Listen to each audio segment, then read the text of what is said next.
दोस्तों, आपने भगवान राम, सीता, राम के वनवास, राम रावण के युद्ध, हनुमान द्वारा लंका दहन समेत रामायण के पात्रों और घटनाओं से जुड़ी ना जाने कितनी कहानियां सुनी होंगी, लेकिन शायद ही कोई रामायण के अहम पात्र मंदोदरी के बारे में ज्यादा जानता होगा।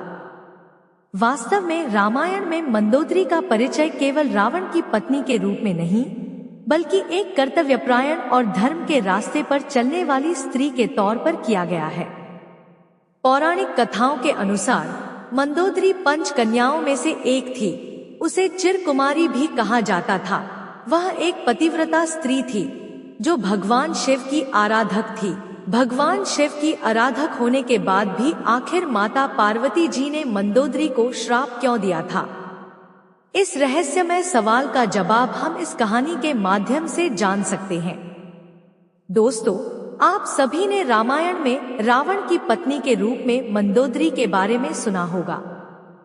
रामायण में मंदोदरी का वर्णन बेहद सुंदर, पवित्र और धार्मिक महिला के रूप में किया गया है, जिसने एक तरफ सीता के अपहरण के लिए रावण की बार बार आलोचना की तो वहीं दूसरी तरफ एक कर्तव्यपरायण पत्नी की तरह लगातार अपने पति को धर्म के मार्ग की ओर अग्रसर करने का प्रयास करती रही। रावण की पत्नी मंदोदरी किसकी पुत्री थी? पौराणिक कथा के अनुसार एक बार मधुरा नामक एक अप्सरा कैलाश पर्वत पर पहुंची।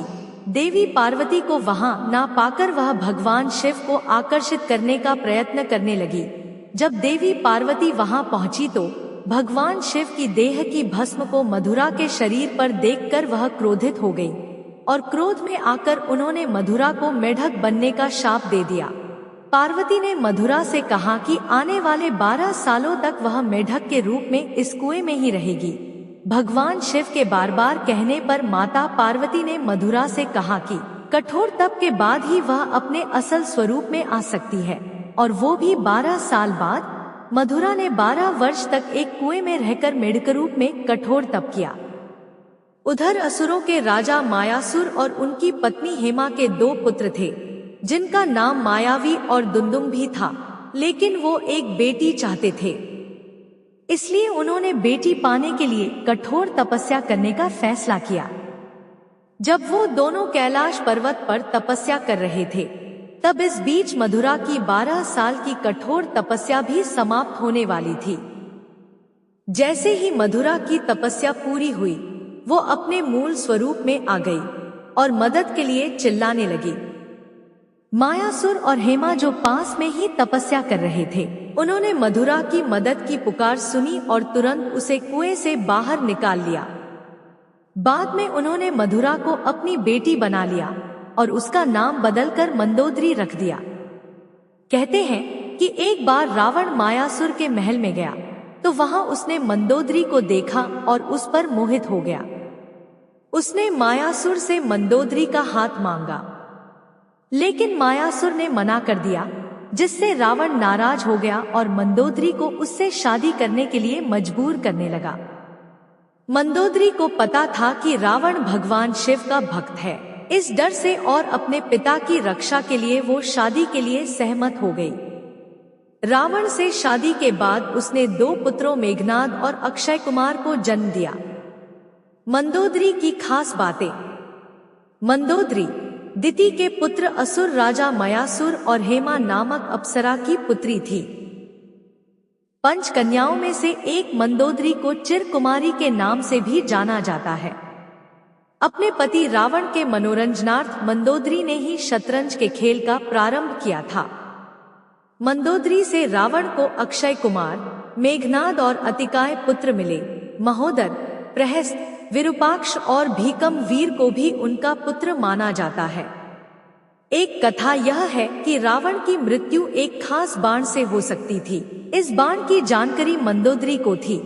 हनुमान जी ने मंदोदरी से इस बाण का पता लगाकर चुरा लिया, जिससे राम को रावण का वध करने में सफलता मिली। सिंघलदीप की राजकन्या और एक मातृका का भी नाम मंदोदरी था। हालांकि जनश्रुतियों के अनुसार मंदोदरी मध्य प्रदेश के मंदसौर राज्य की राजकुमारी थी। यह भी माना जाता है कि मंदोदरी राजस्थान के जोधपुर के निकट मंडोर की थी। रावण के वध के बाद मंदोदरी का क्या हुआ?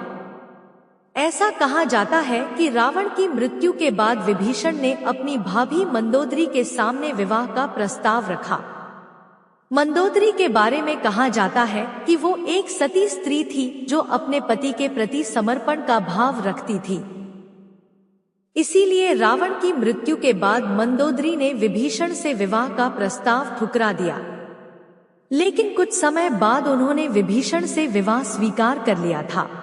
दोस्तों, आपने भगवान राम, सीता, राम के वनवास, राम रावण के युद्ध, हनुमान द्वारा लंका दहन समेत रामायण के पात्रों और घटनाओं से जुड़ी ना जाने कितनी कहानियां सुनी होंगी, लेकिन शायद ही कोई रामायण के अहम पात्र मंदोदरी के बारे में ज्यादा जानता होगा। वास्तव में रामायण में मंदोदरी का परिचय केवल रावण की पत्नी के रूप में नहीं, बल्कि एक कर्तव्यपरायण और धर्म के रास्ते पर चलने वाली स्त्री के तौर पर किया गया है। पौराणिक कथाओं के अनुसार मंदोदरी पंच कन्याओं में से एक थी। उसे चिरकुमारी भी कहा जाता था। वह एक पतिव्रता स्त्री थी जो भगवान शिव की आराधक थी। भगवान शिव की आराधक होने के बाद भी आखिर माता पार्वती जी ने मंदोदरी को श्राप क्यों दिया था? इस रहस्यमय सवाल का जवाब हम इस कहानी के माध्यम से जान सकते हैं। दोस्तों, आप सभी ने रामायण में रावण की पत्नी के रूप में मंदोदरी के बारे में सुना होगा। रामायण में मंदोदरी का वर्णन बेहद सुंदर, पवित्र और धार्मिक महिला के रूप में किया गया है, जिसने एक तरफ सीता के अपहरण के लिए रावण की बार बार आलोचना की तो वहीं दूसरी तरफ एक कर्तव्यपरायण पत्नी की तरह लगातार अपने पति को धर्म के मार्ग की ओर अग्रसर करने का प्रयास करती रही। रावण की पत्नी मंदोदरी किसकी पुत्री थी? पौराणिक कथा के अनुसार एक बार मधुरा नामक एक अप्सरा कैलाश पर्वत पर पहुंची। देवी पार्वती को वहां ना पाकर वह भगवान शिव को आकर्षित करने का प्रयत्न करने लगी। जब देवी पार्वती वहां पहुंची तो भगवान शिव की देह की भस्म को मधुरा के शरीर पर देखकर वह क्रोधित हो गई और क्रोध में आकर उन्होंने मधुरा को मेढक बनने का शाप दे दिया। पार्वती ने मधुरा से कहा कि आने वाले 12 सालों तक वह मेढक के रूप में इस कुएं में ही रहेगी। भगवान शिव के बार बार कहने पर माता पार्वती ने मधुरा से कहा कि कठोर तप के बाद ही वह अपने असल स्वरूप में आ सकती है, और वो भी 12 साल बाद। मधुरा ने 12 वर्ष तक एक कुएं में रहकर मेढक रूप में कठोर तप किया। उधर असुरों के राजा मायासुर और उनकी पत्नी हेमा के 2 पुत्र थे, जिनका नाम मायावी और दुंदुम भी था, लेकिन वो एक बेटी चाहते थे।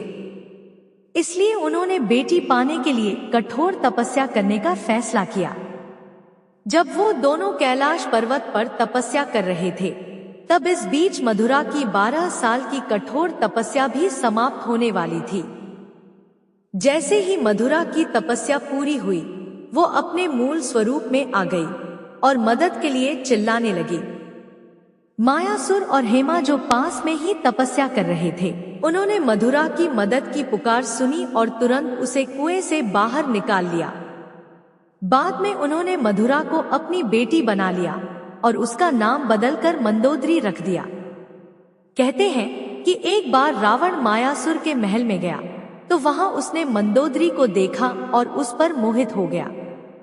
उसने मायासुर से मंदोदरी का हाथ मांगा, लेकिन मायासुर ने मना कर दिया, जिससे रावण नाराज हो गया और मंदोदरी को उससे शादी करने के लिए मजबूर करने लगा।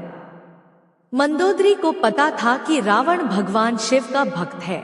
इस डर से और अपने पिता की रक्षा के लिए वो शादी के लिए सहमत हो गई।